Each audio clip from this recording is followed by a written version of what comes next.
Greetings. My name is Dr. John Cherf. I'm the Chief Medical Officer of Lumiere. I'm joined today by a colleague, Dr. Michael Sook, who is the Chief Physician Officer at Geisinger. He's also the Chairman of the Orthopedic Institute in the Department of Orthopedics. Great to be with you, John. Thanks for joining us. Great to be here. So let's continue a conversation we've had over the years in the past. How do you generate interest for physician leaders, onboard them, particularly in supply chain? Yeah, I think that the issue with supply chain is it tends to be very foreign to most physicians because we don't really spend any time in our training and the years of clinical work that we do really understanding the hospital operations or the costs of the things that we need to be able to be clinically effective. I think it starts early, if we can, ultimately indoctrinating or at least introducing concepts to medical students and residents as they go on. So that's a training issue. But certainly within existing environments, I think physician leaders are those people who are generally curious. And I think those are the people who will step up when opportunity is given to them to delve deeper into the way an operation of a hospital or the supply chain works. It's funny you say that. I found that I don't solicit leaders, they solicit me. Right. So people want to step up to the plate, sort of self-identify themselves. Yeah. I think they have a passion for this. Yeah. And I think they're the most effective leaders. I agree. And I think when they have that passion, they will then get into the weeds and also hopefully be able to translate some of the economic, financial data into something that physicians on the clinical side will understand better and therefore be more effective. Yeah, it's interesting. So take smart people. Yeah. They have to have a passion, but they're trainable, right? Right. Physicians are lifelong learners. We're professionals. So you'll take a strong leader and make them really strong in supply chain, even if you're starting de novo. Absolutely. So, Michael, what do you think is the ideal currency for a physician leader? Meaning, what information do they need to be effective? How do you get them up the learning curve?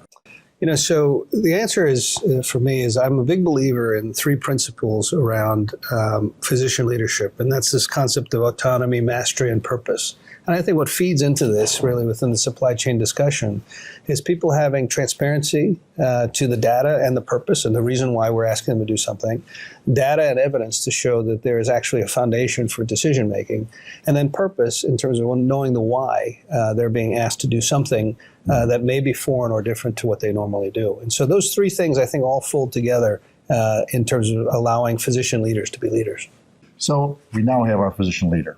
Some of the challenges I see is how do you take that physician leader and make them effective in terms of changing behavior of, say, their colleagues? Yeah. My impression on this is providing accurate, reliable, nice cadence of data to change behavior. What's your experience? Yeah, I think that that's true, but occasionally you'll find somebody, or at least one person in the room, who says that the data is not good enough, that the purpose isn't good enough, or they're not being heard.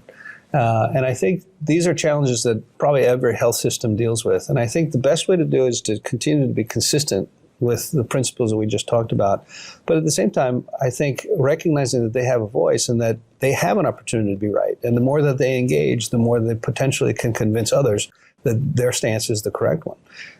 So I would add to that it'll never be 100% effective. Mm-hmm. And there's always probably going to be a time where you need to get the wrong person off the bus. Although I think that should be small. Mm-hmm.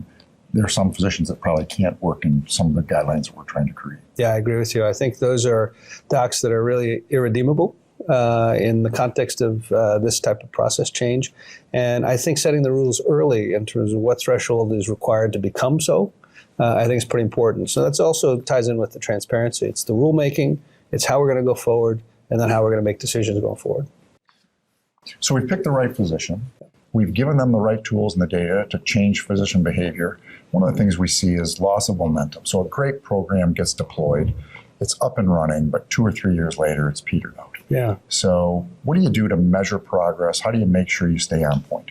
I think staying on point is really tough because you can get some decision fatigue as you go along in these processes. But new items that come up, new processes that come up, maintain momentum by having a consistency in the process. And so one of the ways that we do it at Geisinger is we consistently offer opportunities to review the latest and greatest clinical evidence when a new product is being introduced, and we allow an open forum for that evidence to be discussed with their peers. And in this kind of democratic process, I think people buy into the ultimate decision that can be made at the end. And so it's an ongoing recycling of the same process that people find reliable. And I think that's what keeps our momentum going. So in summary, we need to pick a physician leader, identify someone who has a true passion, provide them with the tools, largely data-driven, make sure we have a monitoring process such that we don't lose momentum.